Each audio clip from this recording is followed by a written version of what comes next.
Pues hoy nos toca ponernos un poco cortesanos para hablaros de este juego, de Tudor. Voy a explicaros cómo se juega, ¿vale? Desde cero, con todas las excepciones y demás, como vengo haciendo últimamente con estos vídeos de tutorial. Y al final haré una breve explicación, una breve opinión sobre lo que pienso yo sobre el juego. Tudor es un juego de gestión de trabajadores, con gestión de acciones, con combos, con un sistema de carrera, con una amalgama de varias modalidades y de varias mecánicas que lo hacen un juego bastante interesante. No os voy a adelantar mi opinión, mejor que veamos un poquitín cómo funciona y al final de todo la tenemos. Bienvenidos a la mesa de Dan.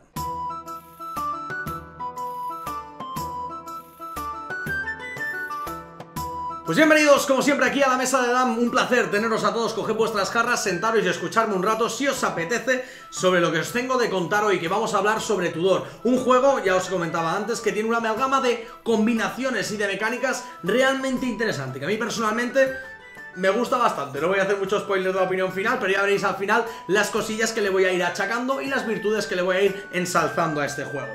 Para empezar tendríamos que ver un poquitín cómo sería el setup del juego, ¿vale? Para los jugadores que sea. Si fuéramos dos jugadores, no estaríamos usando este lado del tablero, usaríamos el otro, ya que tenemos un lado del tablero específico para dos jugadores. Luego tendríamos que colocar cada una de las pilas de los diferentes recursos aquí en esta sección de aquí, con la cual realizaremos una especie de gestión de mano después durante la partida, os contaré un poquitín cómo funciona.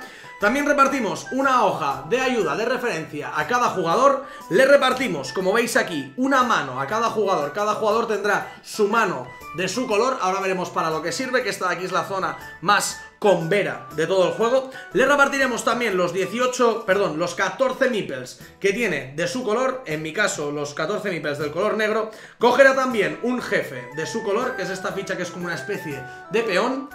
Y por último, su ficha del contador de track lo colocará en la zona del track, ¿vale? En el marcador del número 0.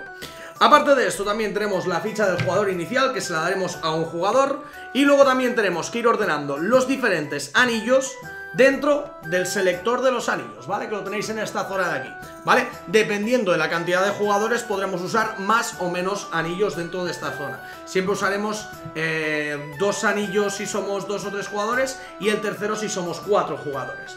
Por otro lado también tenemos todas las acciones que aquí os estaba comentando y tenemos allí unas cartas, 3 cartas que nos van a marcar la variabilidad de la partida. Veréis que es un juego súper rejugable porque cada partida puede cambiar mucho en cuanto a los objetivos que tenemos que ir a realizar. Por lo tanto, lo primero que haríamos sería mezclar una de las cartas de color azul y colocar una sobre el tablero. Ahora os contaré para lo que sirve. Colocaríamos, por ejemplo, esta loseta de aquí, que es la número 3. Después cogeríamos una de las cartas verdes, ¿vale? Y la colocaríamos también sobre el tablero. El juego recomienda que la primera partida no usemos la carta de valor 6. Por lo tanto tendríamos que usar o la 5 o la 4. Colocaríamos una, dejaríamos la otra aparte y con las cartas rojas haríamos exactamente lo mismo, ¿vale? Por lo tanto cogeríamos una y dejaríamos el resto aparte. Para partidas avanzadas, el juego recomienda que mezclemos todas las cartas de color verde y rojo y las coloquemos directamente. Da igual que una sea de color verde y la otra de color rojo. Simplemente las colocamos mezcladas y ponemos 2 directamente. Por último, para terminar con el setup del juego, también cogeremos las fichas de los diferentes favores, ¿vale? Que vamos a ir consiguiendo, que serían estas fichas de este estilo, y las mezclaríamos todas dentro de una bolsa.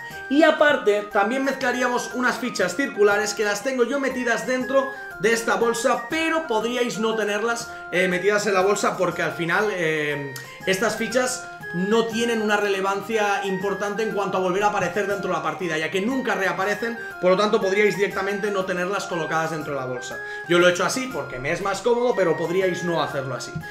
En principio tendríais que jugar solamente con las fichas blancas y negras que os trae el juego, pero os recomienda una versión también del juego diferente, que sería colocar todas las fichas que son blancas y negras a la vez, que son 8 copias, y sacar de dentro de la bolsa 4 blancas y 4 negras y devolverlas a la caja. Con todo esto tendríamos el setup para empezar a jugar. Cada jugador, como os comento, tendría que tener su mano, sus meeples, también su meeple gordo, que sería como su jefe.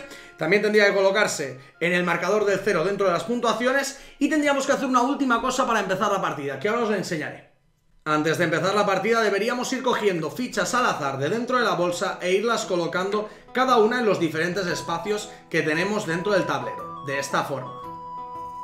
Una vez hayamos colocado todas las fichas sobre el tablero, fichas mencionadas de oportunidad, de influencia y de intriga, tendremos que ir sacando las diferentes fichas de favor de la bolsa y colocarlas sobre cada una de las diferentes fichas, tanto las de influencia como las de intriga, como las de oportunidad, de forma aleatoria también, e iremos rellenando hasta que tengamos todo el tablero completo.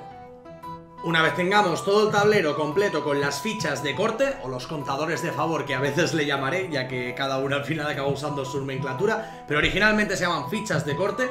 Una vez lo tengamos, solamente nos falta conocer una cosa, que es la condición de victoria, que son las cartas que hemos colocado antes en esta zona. Como os conté al principio, cada partida de Tudor tiene unas condiciones de victoria diferentes o una forma de puntuar al final de partida. Cada una de ellas está explicada de forma detallada dentro del manual, pero en esta partida voy a contaros el ejemplo que nos ha salido en la colocación inicial. La primera carta nos puntuará al final de la partida por sets de las diferentes fichas que tengamos. Por lo tanto, si tenemos un set de una ficha amarilla, ganaremos un punto. Pero si tenemos 7 fichas amarillas, puntuaremos 28. También podemos conseguir más fichas amarillas a lo largo de la partida, en cuyo caso iremos haciendo nuevas pilas y nuevos sets. Por lo tanto, si tenemos 8 fichas, conseguiríamos un set de 7 puntos, que serían 28, y luego otro set de 1, que sería un punto extra, 29 puntos.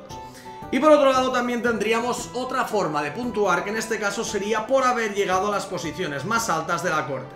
En el momento en el que coloquemos uno de nuestros trabajadores en la parte superior de la corte, puntuaremos inmediatamente esta cantidad de puntos de victoria, independientemente que posteriormente nos hayan sacado o hayamos abandonado dicha posición. En el momento en el que nuestro meeple entre allí, ganaremos estos puntos de victoria. Estas serán las dos formas de puntuar durante esta partida. También hay otra carta, la carta azul, que nos va a hacer cambiar un poco la forma del setup, que la veremos ahora. Como os comentaba, la carta azul nos va a marcar una forma de jugar la partida en cada una de las diferentes partidas que vayamos a jugar a Tudor. En esta específicamente, como os he comentado antes, todas están explicadas dentro del manual de instrucciones. En esta específicamente nos dice que podemos gastar 2 fichas de influencia de las de color blanco, que serían estas de aquí, ¿vale? Que podemos gastar 2 de las que hayamos recogido durante la partida para obtener una carta de las de favor, de la reserva, del color que queramos. Después podríamos también descartar 2 fichas de influencia de color negro, ¿vale? Para poder realizar la acción de saltar con uno de nuestros meeples a un meeple que haya encima del tablero. Esta acción no nos permite colocar meeples como primera acción, y aparte solamente se puede hacer en la fase inicial. Todo esto viene explicado dentro de las reglas por si queda algún tipo de duda. Ya os digo, cada una de las cartas azules nos hace jugar de una forma un poquitín diferente. Y aparte también nos da 2 informaciones extra. La primera de todas es esta de aquí abajo, que nos dice cuántos cortesanos colocamos en la primera ronda, y a partir de la segunda ronda cuántos cortesanos vamos a colocar. En este caso nos dice que en la primera ronda no ponemos cortesanos, y a partir de la segunda ronda iremos colocando 2 cada turno. Por último, también nos dice que dependiendo de la cantidad de jugadores, dónde vamos a colocar el marcador de la ronda, que es esta figurita de aquí. En el caso de 3 jugadores, que sería la partida que estaríamos simulando, nos dice que nos coloquemos en 1536. Por lo tanto, pondríamos el marcador de la ronda en 1536. Dicho y hecho todo esto, ya estamos preparadísimos para empezar nuestra partida de Tudor. Nos falta por tomar una última decisión importante a cada uno de los jugadores. Por último, el jugador que tiene más anillos en ese momento se convertirá en el jugador inicial, ¿de acuerdo? Y a partir de ese momento, antes de empezar con la colocación de trabajadores y empezar con las mecánicas del juego, cada jugador va a seleccionar un anillo de la reserva de anillos y lo va a colocar en su mano, ¿vale? Se va a hacer en orden, empezando por el primer jugador en sentido de las agujas del reloj, y cuando hayamos llegado al último jugador, ese jugador cogerá otro anillo y volveremos a hacer lo mismo pero en sentido inverso. Por lo tanto, el primer jugador será el primero y el último en seleccionar, y el último jugador será, en nuestro caso, el tercero y el cuarto en seleccionar. En el momento en el que seleccionemos uno de los anillos, cada jugador puede seleccionar los anillos que quiera, los colocará en su dedo, ¿de acuerdo? Y a la vez cogerá una carta del color del anillo que ha seleccionado y se lo quedará en la mano. Después, a posteriori, cuando hayamos cogido el segundo anillo, lo colocaremos también en otro dedo y cogeremos una carta del anillo que hayamos seleccionado. Una vez todos los jugadores tengan 2 anillos, estamos listos para empezar la partida. Como recomendación, el juego nos recomienda que los primeros anillos que cojamos sean de los colores de las hileras iniciales dentro de la corte. Esto os contaré ahora por qué es relevante, pero es muy importante que tengamos esto en cuenta, sobre todo en las partidas, porque va a ser a las primeras posiciones donde vamos a mover a nuestros cortesanos y necesitamos cartas de ese color. Por lo tanto, es importante que el color de los anillos sea de estas fichas. Después también entenderéis un poquitín cómo funciona la colocación en los dedos, para que entendáis el por qué colocamos un anillo en un dedo u en otro. Pero todo esto lo dejamos para un poco más adelante. Todavía no conocemos ni las mecánicas del juego. Vamos a verlas. Una ronda dentro de Tudor se compone de 5 fases. 4 de ellas son realmente sencillas, no tienen mucha gestión, y una de ellas es donde tenemos toda la chicha del juego. Empecemos por partes y vamos con la primera de todas. La primera fase es la fase de asignación de cámaras. Cada una de las cámaras son estos 3 espacios que tenemos dibujados en esta zona del tablero. En la partida que estábamos jugando nosotros, nuestro marcador nos dice que en la primera ronda no íbamos a colocar ningún cortesano. No obstante, vamos a imaginar que estamos en la segunda ronda, hemos pasado ya al primer turno, para entender cómo funciona esta fase. En orden de turno, los jugadores irán colocando sus meeples en el espacio vacío más cercano a la puerta de cada una de las diferentes cámaras. Por lo tanto, por ejemplo, podríamos jugar: el jugador negro coloca este aquí, el jugador rojo lo coloca aquí, el azul aquí, y después vamos colocando hasta que todos hayamos colocado todos nuestros meeples. A continuación se hace la fase de entrada en la cámara. Todos los jugadores van a ir moviendo los diferentes meeples desde la entrada por orden hasta la zona interior de las diferentes cámaras. Esto sería en el primer turno, pero ahora vamos a ver un ejemplo de un turno un poco más avanzado. Esta sería una situación que podría suceder en un turno posterior de la partida. Iríamos entrando con los diferentes meeples. En este caso, si os fijáis, este asiento de aquí es para 4 jugadores y el asiento final también está solamente disponible para 4 jugadores. Por lo tanto, en el momento en el que los meeples tuvieran que entrar, todos los meeples que estén en la esquina salen de la cámara y el resto se recolocan. Y dichos meeples los recupera cada jugador y se los coloca en su reserva. Por lo tanto, en este caso, esos meeples saldrían, nos sentaríamos en estas cámaras y realizaríamos exactamente lo mismo. Todos se saldrían y nos colocaríamos en las diferentes cámaras. Una vez sentados todos los cortesanos, continuando con el mismo orden de turno, vamos a hacer la colocación de nuestros lords. Esta es la parte crucial de la partida, ya que allí donde se sienten los lords va a ser donde se van a realizar acciones. Es decir, si yo sitúo mi lord aquí, el rojo sitúa su lord aquí y el azul sitúa su lord aquí, todos estos de aquí, al no tener un lord disponible, no van a realizar acción. Y estos de aquí van a ser las únicas 2 cámaras que van a ser activadas durante esta ronda. Una vez tengamos a los lords sentados, vamos a proceder a realizar las diferentes acciones de las cámaras. Ahora os fijaréis que hay desde la letra A hasta la letra F, y todas las acciones son realmente sencillas, pero tenemos que entender un poquitín cómo funcionan para encontrarle los intrínsecos al juego y, sobre todo, y más importante, entender el por qué dichos anillos van en ciertos dedos. Los jugadores por orden de turno irán activando sus meeples uno por uno, retirándolos de su silla. También podrán activar los lords. Si nos fijamos en esta distribución, el jugador negro tendría al alcance disponibles para usar 4 trabajadores, su lord y 3 trabajadores adicionales. No obstante, el rojo solamente tiene 2 trabajadores para utilizar y tiene 2 que se le han quedado sin acción. Por lo tanto, tendría que tener la misma cantidad de acciones que el resto de jugadores. Por lo tanto, es una norma muy importante: por cada acción que un jugador no pueda realizar, puede realizar una acción loser, que serían la G y la H, que pasaremos a explicarlas al final de todo. Además, es importante tener en cuenta que cada uno de los trabajadores que tengamos sentados en una mesa podrán realizar cualquiera de las 2 acciones que tenemos en cada mesa. Si os fijáis, la primera mesa tiene la A y la B, la segunda la C y la D, y la tercera la E y la F. No obstante, los lords pueden realizar ambas acciones en el momento en el que los utilicemos. Por lo tanto, si yo tirara hacia atrás el meeple negro conforme ya lo he usado, podría realizar la acción E o la acción F. No obstante, si el que retirara hacia atrás fuera el lord, podría realizar este turno tanto la acción E como la acción F, ya que he usado el lord y puede usar ambas. La primera acción que podríamos realizar, que es la A, nos permite mover a uno de nuestros meeples un solo movimiento hacia una casilla de un color que tengamos dicho anillo. Por lo tanto, viendo esta distribución inicial, si nosotros tuviéramos un anillo de color rojo en nuestra mano, podríamos, por ejemplo, mover uno de nuestros cortesanos que tendremos detrás de nuestra pantalla a una de las losetas de color rojo. Por lo tanto, si yo me muevo a una loseta de color rojo, siempre me llevaré todas las cosas que haya en esa posición, todas las fichas de la posición donde he terminado, y estas fichas me las coloco detrás de mi pantalla. El movimiento, si es inicial, si es para empezar, puedo empezar colocando un nuevo meeple al principio de todo de la hilera, o podría usar la acción para moverme de forma ortogonal. Por lo tanto, si tuviera, ponemos por caso, un anillo de color gris en mi mano colocado en la mano del juego, del tablero del juego, y quisiera usarla, podría realizar el movimiento de colocarme aquí y llevarme esa loseta de intriga y la ficha de la corte, o moverme aquí para realizar exactamente lo mismo. La acción A, como os digo, nos permite movernos de forma ortogonal una única posición.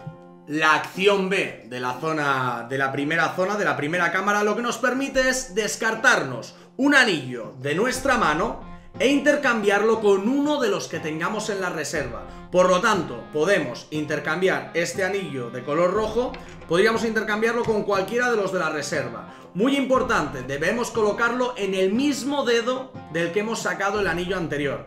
Si quedan anillos disponibles del mismo color, podemos intercambiar un anillo, por ejemplo, de color azul por otro anillo de color azul. ¿Esto por qué nos sirve? Porque del anillo nuevo que hayamos colocado, del color del anillo que hayamos colocado, cogeremos, tal como nos marca la loseta de acción, también una carta. Por ejemplo, en este caso, como he cogido un anillo de color azul, cogería también una carta de color azul y me la colocaría en la mano junto a las otras cartas. Debemos tener en cuenta que nosotros, en el momento que abandonemos una posición del tablero para colocarnos sobre otra, siempre deberemos rellenar todos los huecos que queden vacíos, sin meeples, con fichas al azar de la bolsa. Por ejemplo, así.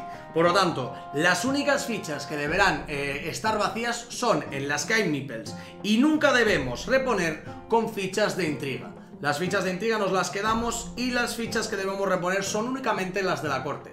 Por lo tanto, el primer jugador que caiga sobre una loseta y se lleve la ficha de intriga tendrá el beneficio de dicha ficha de intriga. En la segunda cámara tenemos la acción C, que nos permite descartarnos de 1 a 2 cartas de nuestra mano para movernos de 1 a 2 fichas hacia adelante. Por ejemplo, en este caso yo tengo estas cartas en mano, podría, por ejemplo, descartarme una carta roja y una carta verde para moverme por este hueco rojo y este hueco verde.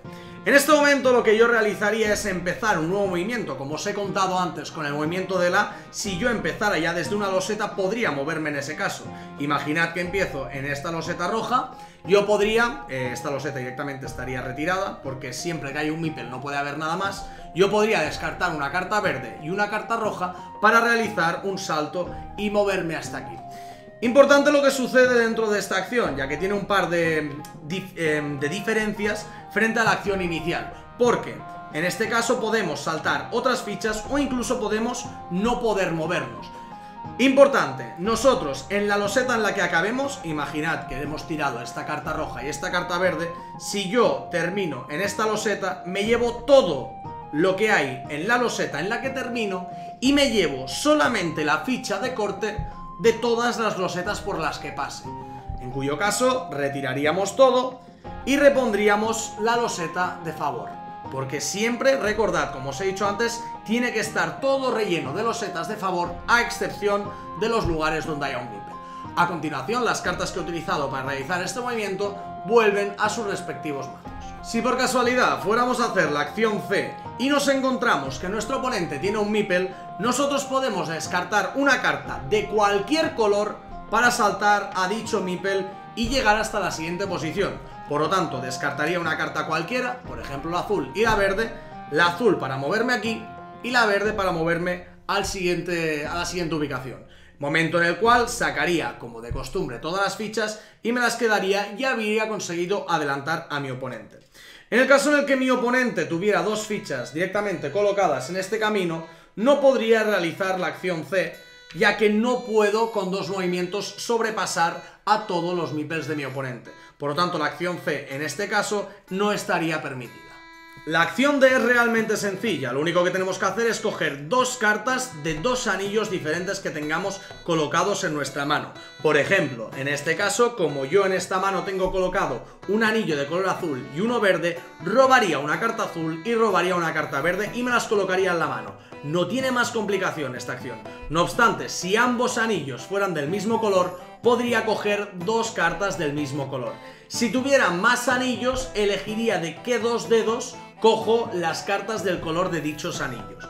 Esta acción es realmente sencilla y sirve para coger cartas para intentar avanzar cuanto antes posible. A continuación tenemos la acción E, que sigue exactamente las mismas normas que la acción C, pero en lugar de dejarnos movernos de 1 a 2 movimientos, podemos movernos de 1 hasta 7.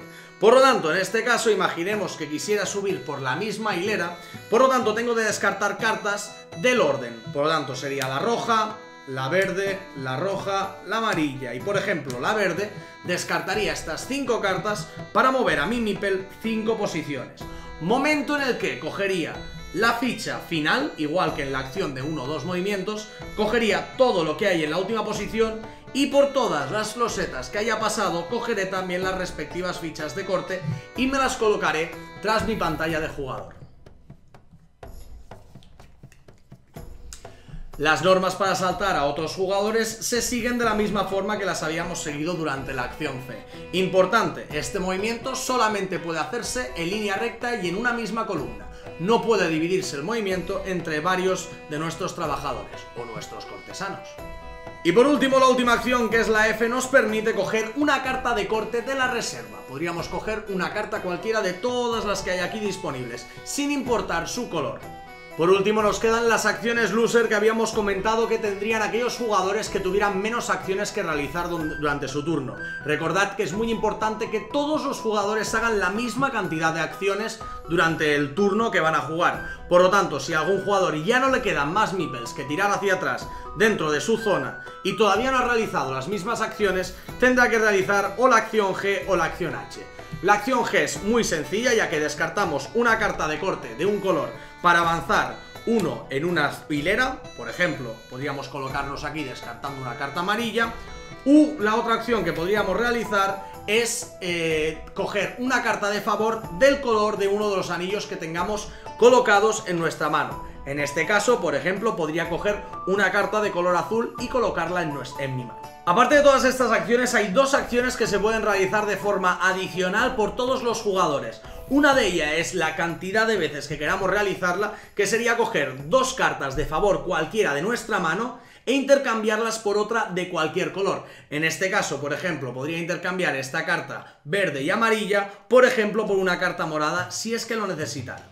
La otra acción que podemos realizar solamente se puede hacer una vez por ronda, no por turno. Es decir, una vez hayamos empezado con las acciones, hasta que no terminemos con todas, no podremos recargar dicha habilidad. Y la habilidad es muy importante y hay que tenerla mucho en cuenta, que sería gastar dos fichas de corte, sean las dos fichas que queramos, y podemos mover a nuestro personaje de forma ortogonal, a cualquiera de los personajes que tengamos en el tablero, de forma ortogonal una única posición. Por lo tanto, yo podría gastar estas dos fichas de corte, las devolvería a la bolsa y podría moverme, por ejemplo, de forma ortogonal para retirar esto y quedármelo. Estas dos acciones están también explicadas en la parte posterior de nuestra mano como recordatorio, para recordar que una de ellas, la de intercambiar cartas, la podemos hacer de forma infinita, y la otra acción solamente la podemos realizar una vez por ronda. Recordad que el marcador de ronda nos lo marca ese portarretratos dorado que tenemos a la zona izquierda del tablero. Recordad también que como acción adicional tenemos disponibles las acciones que habíamos comentado al principio de la partida, que nos marca la carta de color azul. Por ejemplo, podríamos intercambiar dos fichas de color blanco, descartarlas del juego y coger una ficha de favor de cualquier color, o descartar dos fichas de color negro para poder saltar a otro jugador sobre el tablero. Recordad que estas acciones, tanto las que os he contado hace un momento como acciones adicionales, están disponibles y no te hacen perder el turno. Podemos realizarlas antes o después de realizar cualquiera de nuestras acciones.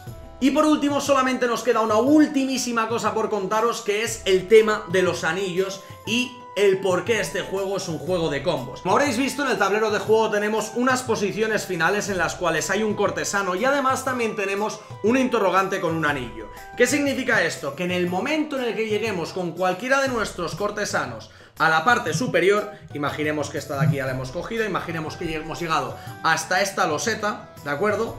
Sacamos la loseta, esto de aquí nos lo quedamos y a partir de aquí ascendemos automáticamente. Este cortesano pasa a ser uno de las personas más influyentes de la corte.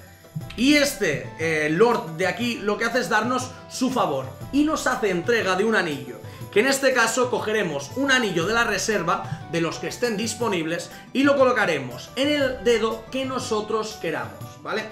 Esto es muy importante porque ahora os contaré para qué sirven los diferentes anillos y por qué tienen que estar ubicados en diferentes zonas. Ya hemos visto que el color de los anillos es relevante muchas veces para algunas acciones que queramos realizar, pero la posición de los anillos en la mano también es realmente importante y ahora os pasaré a contar el por qué. En la parte posterior de nuestro tablero jugador encontraremos para qué sirve cada uno de los diferentes anillos. Empezaremos de la parte superior a la parte inferior. En la primera posición nos dice que en la acción A, si tenemos los 3 anillos colocados en estos 3 huecos, podemos realizar el movimiento que nos permite realizar la acción A sin necesidad de tener el anillo correspondiente con el color de la casilla a la que vamos a movernos. Si los tenemos en esta posición nos permite mejorar la acción B, que si recordáis nos hacía intercambiar un anillo por otro y luego coger una carta de favor. En este caso nos permite intercambiar 2 anillos, pero seguir cogiendo únicamente una sola carta de favor. Por lo tanto, si realizamos el intercambio de estos 2 anillos, podría coger ahora una carta de color azul y luego realizar otro intercambio, por ejemplo, del color azul por el color marrón. Póngase el caso. Podríamos realizar las combinaciones que quisiéramos y en el momento de colocarnos alguno de los 2 anillos que hemos cogido nuevos, podemos coger una carta de favor, pero una única vez. Con esta combinación de anillos, de posiciones, nos permite mejorar la acción C, que nos permite movernos de 1 a 3 veces. Y además también podemos realizar dicho movimiento de forma ortogonal, exactamente igual, descartando de 1 a 3 cartas y con la misma condición. En el último sitio donde caigamos será de donde cojamos la ficha de influencia o de intriga y aparte también cogeremos todas las fichas de corte por las que hayamos pasado. No se reponen hasta el final del turno, por lo tanto no podemos movernos hacia adelante y volver por una loseta por la que ya hayamos andado. Siempre tenemos que movernos a losetas o espacios nuevos. Teniendo estos 2 anillos conseguimos mejorarnos la acción D, que lo que nos permite es, en este caso, o realizar la acción que ya teníamos dentro de la zona D, o también podríamos usarla para coger 2 cartas de favor del mismo anillo. Si recordáis, la acción D nos permitía coger 2 cartas de favor de 2 anillos diferentes que tuviéramos en nuestra mano. En este caso nos permite mejorarla y poder coger, si queremos, si lo deseamos, 2 cartas de favor de un único anillo de nuestra mano. La acción E se vería mejorada si tenemos los anillos situados de esta forma en nuestra mano y lo que conseguiríamos es que hacer la acción exactamente igual, pero si nos hemos movido de 3 a 7 espacios, recordemos la acción nos dejaba movernos de 1 a 7, si nos hemos movido de 3 a 7 espacios, además de hacer la acción conseguiremos una de las cartas de favor que hayamos descartado con ese movimiento, nos volverá a la mano. Y por último, si tenemos esta posición para los anillos, para realizar la acción F, la última de todas, nos permite hacer una mejora que en lugar de robar únicamente una carta de corte, nos permite robar 2 cartas de corte y luego devolver una de las de nuestra mano a su respectiva pila dentro del tablero de juego.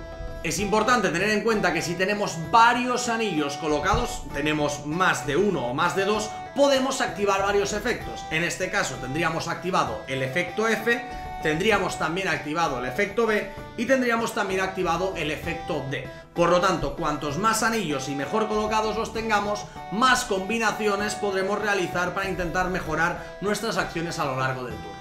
Una vez todos los jugadores hayan terminado con la ronda, pasaríamos a la fase de final de la ronda, que sería como la fase del setup o del mantenimiento, a no ser que estuviéramos ya en la última ronda del juego.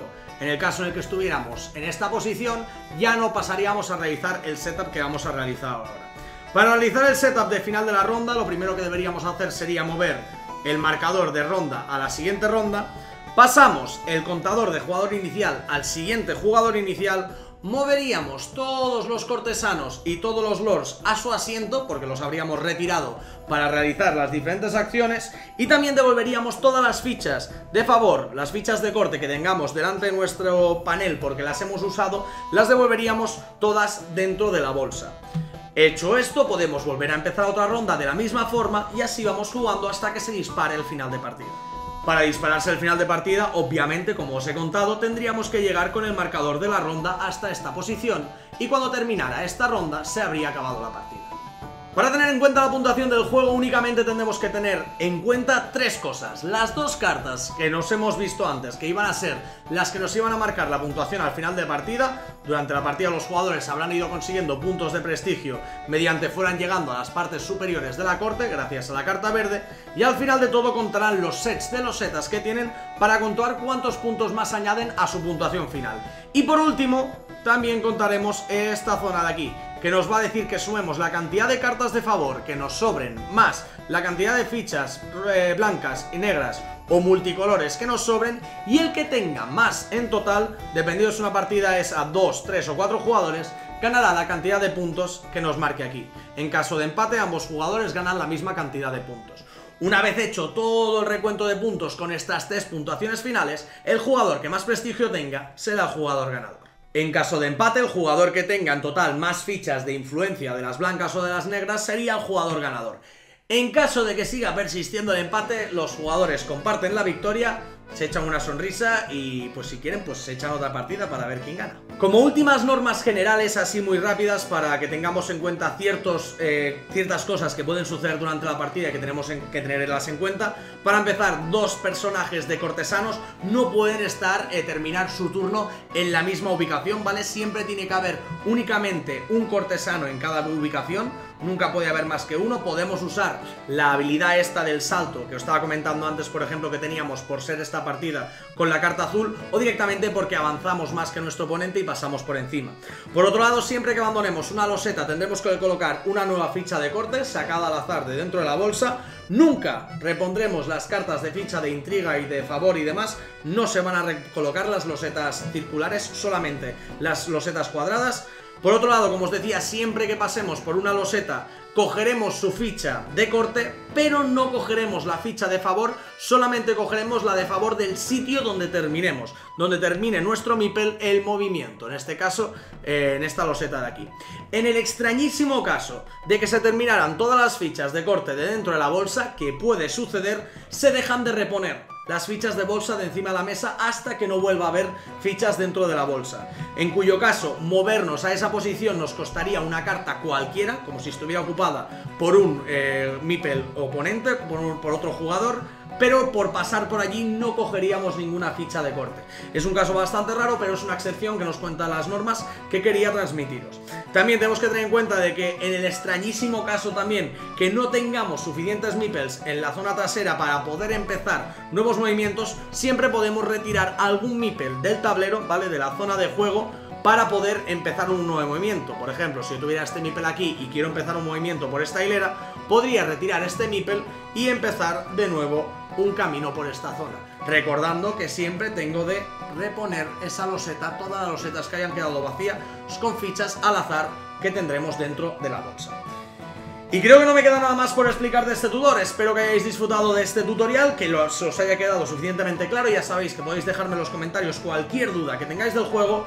Y bueno, pasemos un poco a la opinión que tengo del mismo. Pues bueno, a ver, ¿qué decir de Tudor? Para empezar, tendría que contaros absolutamente la verdad. Es un juego para el que no tenía ni la más mínima esperanza, sinceramente. Había visto el proto del juego, en el cual, sinceramente, también tengo que decir, ha mejorado muchísimo en cuanto a producción, porque el proto del juego que había visto, pues las manos que tenía daban bastante grima, los anillos no estaban bien terminados del todo, el aspecto gráfico del juego era bastante más pobre, y la verdad es que no me había llamado para nada la atención este Tudor en un primer momento. Sinceramente, yo lo estuve viendo cómo funcionaba, vi el tema de ir subiendo tracks, me pareció que era un juego relativamente simple, en el cual solamente tienes que ir subiendo por los diferentes tracks, cuando llegas arriba te pones anillos, y no acababa de verle la gracia. Pero, una vez habiéndolo jugado ya varias partidas, este Tudor, he descubierto la profundidad que tiene y lo magnífico que tiene este juego, porque la idea, sinceramente, de los anillos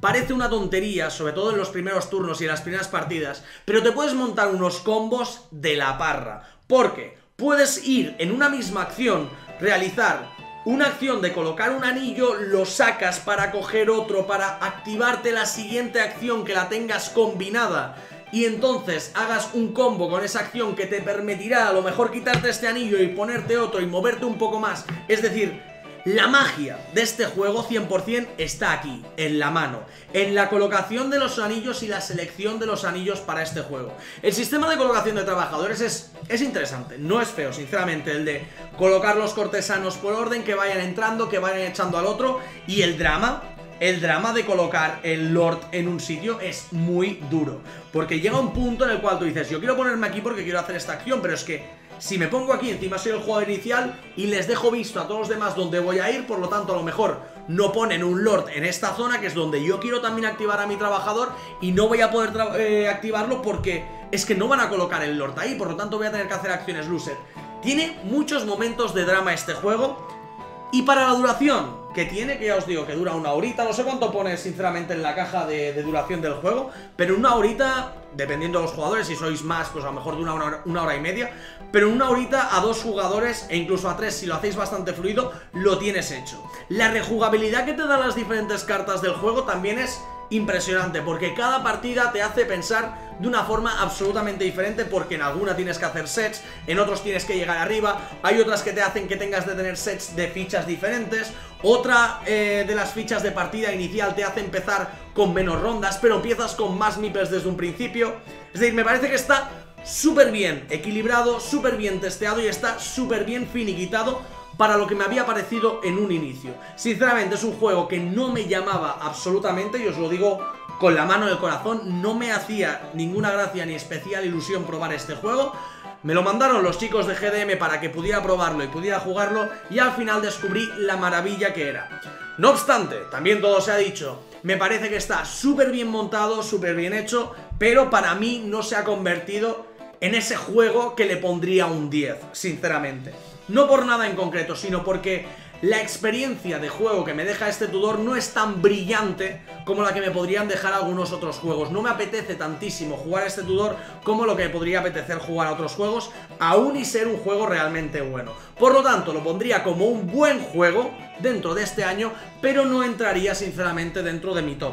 Es un juego la mar de correcto, la mar de funcional, y al cual conozco que ha habido a gente que le ha gustado mucho más que a mí. A mí personalmente el tema de ir subiendo tracks y demás no es 100% mi rollo, sabéis que soy mucho más cartero y mucho más de combos y demás, pero sinceramente lo de los combos en la mano a mí, por ejemplo, me maravilló y fue lo que me atrapó de este juego. Si no llega a tener esta mano con los anillos que ir colocando y tener que gestionarte tú los diferentes combos y cómo los vas haciendo, seguramente este Tudor lo hubiera dejado pasar como un juego absolutamente banal y habría pasado muy desapercibido de mi punto de mira, y después de jugarlo habría dicho que no me apetecería ni hablar de él porque sinceramente consideraría que es un juego mediocre.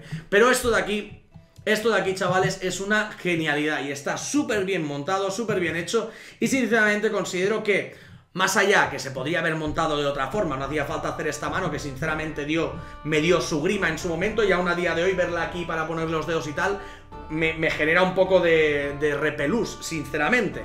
Se podría haber hecho de otra forma, sinceramente, habiendo colocado unos tokens en diferentes puntos y en lugar de tener 5 dedos, tener 5 sitios donde colocas el anillo y ya está, y te imaginas que son los dedos. Pero bueno, lo han querido hacer mucho más temático con el tema de la corte, de ponerte el anillo y que te van dando anillos por el favor que va realizando los diferentes cortesanos. Me parece genial, en ese sentido a mí me daba igual que fuera con los dedos, que fuera con puntitos e ir combando. Lo importante es los combos y la gestión que te puedes montar con este juego, así que para mí este juego, este Tudor, es un gran juego que no va a pasar sinceramente a los anales de la historia, es decir, no va a pasar a ser un juego recordado para siempre, pero es un juego al que tengo ganas de jugar, que le he echado varias partidas, y que si aún a día de hoy, después de haber echado varias partidas, me apetece seguirlo jugando, por algo será. No es el juego de mi vida, pero es un juego al que dejo que pase por mi vida durante un tiempo y que pueda disfrutar yo de él y todos los compañeros que se sienten a la mesa conmigo a jugar con él. Así que hasta aquí mi reseña final de este Tudor. Espero que os haya servido tanto el tutorial como la opinión. Ha sido un juego un poco más duro que los que os tengo acostumbrados a traer a este tipo de tutoriales. Espero que os haya quedado todo suficientemente claro. Y nada, os doy las gracias a todos por haber estado aquí conmigo en este vídeo y nos vemos muy pronto en el próximo. Que vaya bien, chicos. Chao.